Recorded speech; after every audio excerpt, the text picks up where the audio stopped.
Okay, nandito tayo sa settings ng D-Log kasi napanood ko siya dun sa TikTok yung about sa D-Log. D-Log down. Okay, tinignan ko kung mag-color corrector ba. Kain tayo, breakfast ko. Itong aking breakfast. Gusto ko siyang hinihiwa ng ganito.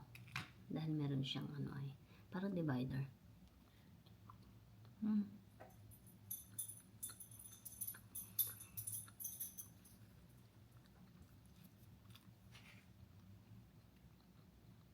Kape.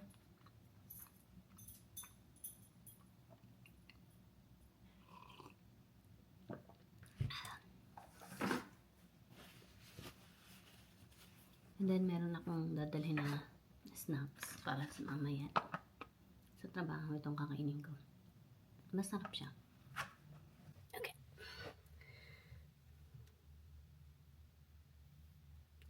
Ano to? Oh my god, dami niyang dumi. Kailangan ko ikuha ng case to. Hi guys, good morning. Welcome to my 7 hours uli na trabaho. Grabe. Ayan. Gagawa tayo ng reaction video dito sa aking napanood ko siya kahapon yung mga reaction ng mga bata, mga ka-teenager ba. Ito ang sabi niya.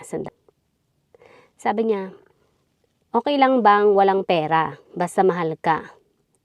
Sabi naman ng isang babae na, ewan ko kung ano edad yun, siguro mga 16, 17. Sabi niya, love doesn't pay rent, girl. Kahit landlord, di kinikilig.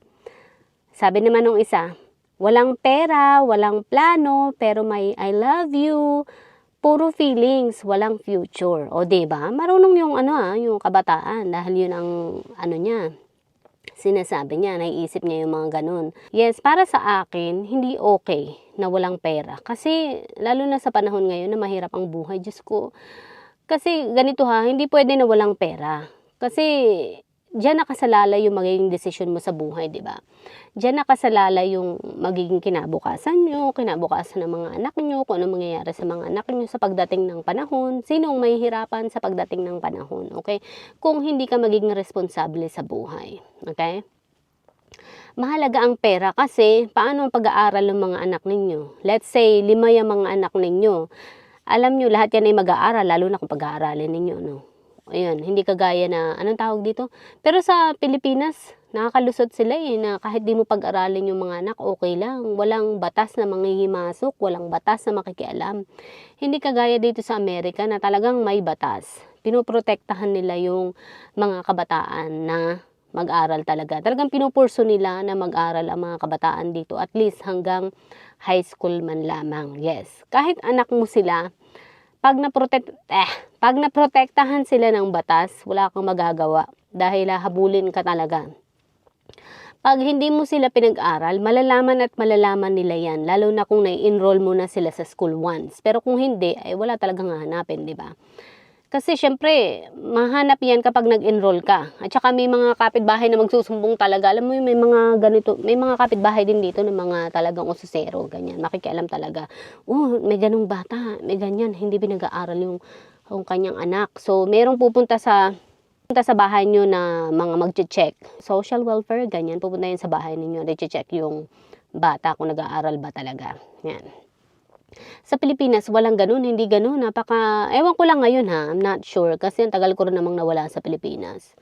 Yes, kaya hindi ko na rin alam halos ang nangyayari. Pero parang ganun pa rin, I'm not sure Correct me if I'm wrong. Anyways, yun nga, kailangan ay talagang matutukang maging, anong tawag dito, responsable sa buhay. Part yan ng buhay na kailangan may pera ka. Pagtatrabahuhan mo ang pera, gagawa ka ng paraan. Sabi ko nga, lalo na kung may mga anak ka, lahat yan ay mag-aaral. Kasi may kilala ako na 5 ang mga anak nila. Nakita na niya na yung asawa niya is wala talagang pag-asa sa buhay. Magiinom, babaero. Pero itong si babae, wala ding ginawa. Hinayaan na lang niya yung asawa niya. Wala siyang ginawa, hindi na rin siya nagtrabaho, hindi na rin siya nag-ipon, hindi na rin siya nagsumikap sa buhay dahil katwiran niya, yung asawa ko nga, hindi rin nagsusumikap, ako pa. Ganyan. So, ganyan ang naging katwiran niya. Ngayon, sino ang naging kawawa? Ang anak. Dumating ang panahon na sila ay tumanda na. Si tatay niya ay ganun pa rin, magiinom pa rin, babaero pa rin. Makahawak ng konting pera ay akala mo ay milyonaryo na, yan. Tapos palibre na ng painuman sa mga kaibigan niya. Sa kapitbahay niya magiinom din. So si anak ay napapagod na sa kaiintindi sa mga magulang. Ang mga magulang niya ay hindi naging responsable talaga sa buhay nila. So, kapag si babae, hindi na niya kaya ang buhay, umaalis siya doon sa bahay ng nanay, sa bahay nila, at pupunta doon sa anak niya. Sa anak na nagsumikap sa buhay niya. So, si anak ang inaatake ng depression, ng anxiety, kasi nga hindi niya matake yung mga magulang niya. Kasi mga walang, anong tawag dito?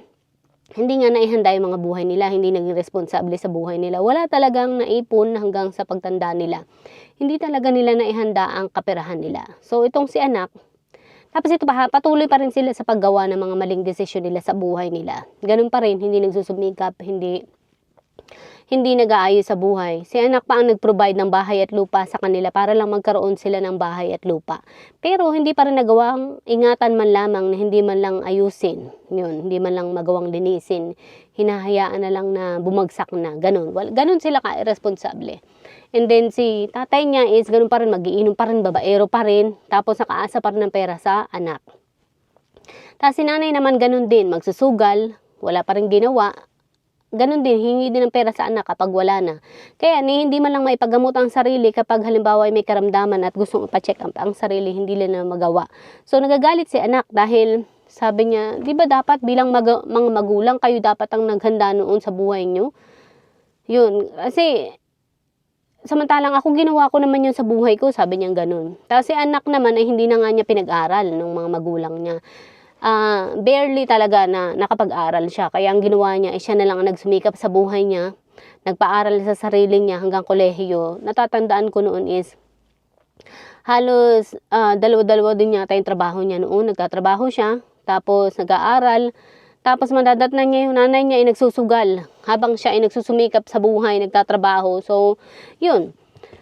Ay, grabe talaga. Kasalanan din naman natin na mapagmahal sa ating mga magulang, hinayaan din natin yung mga magulang natin na ganun. Pero minsan kasi kahit anong gawin mo, may mga magulang talaga na hindi nakikinig kahit na sabihin mo, kausapin mo. Kasi ganun yung nanay ko, ganun din yung nanay ko, hindi rin nakapaghanda ng buhay niya. Diyos ko, hanggang parang hindi pa rin nag-mature sa buhay niya. Pero wala magawa kahit anong pakiusap ko, kahit anong sabi ko sa kanya na ganito ganyan, na dapat ganyan ang gawin mo, magnegosyo ka para magandang buhay, para hindi ka hirap sa buhay, para hindi ka hirap sa pera. Wala pa rin, wala siyang ginagawa. Kaya yun. And mahirap talaga. Ang kawawa talaga noon is yung responsableng anak. Yun, kasi hindi sila naging responsable sa buhay nila, kaya si anak ang magdadala ng mga problema nila. So, napakahirap ng ganun. Kaya dapat be responsible talaga, okay? Okay? Papasok na ako dahil wala ng oras. Bye! Hanggang sa muli! Okay, natapos ko na rin ang aking BLS class. Nagsimula ako ng 6 o'clock, natapos ng 9:15 na ata. Ano bang oras na sandali? 9:17, uwi na ako ngayon. Finally natapos din. Yan, tapos na ang aking BLS class. And then may ipasa ko na to sa school. And then kasunod is sinamang TB screening test ko. Yes, kaya lang bago pa magkatapusan ng buwan ang TB screening. Uwi na ako, uwi na talaga. Grabe. Pagkatapos ko sa trabaho, dumiretso na ako dito dahil nga ito yung kailangan kong gawin. Tama-tama day off ko bukas, kaya ngayon ko na isinagawa kaysa gawin ko pa next week.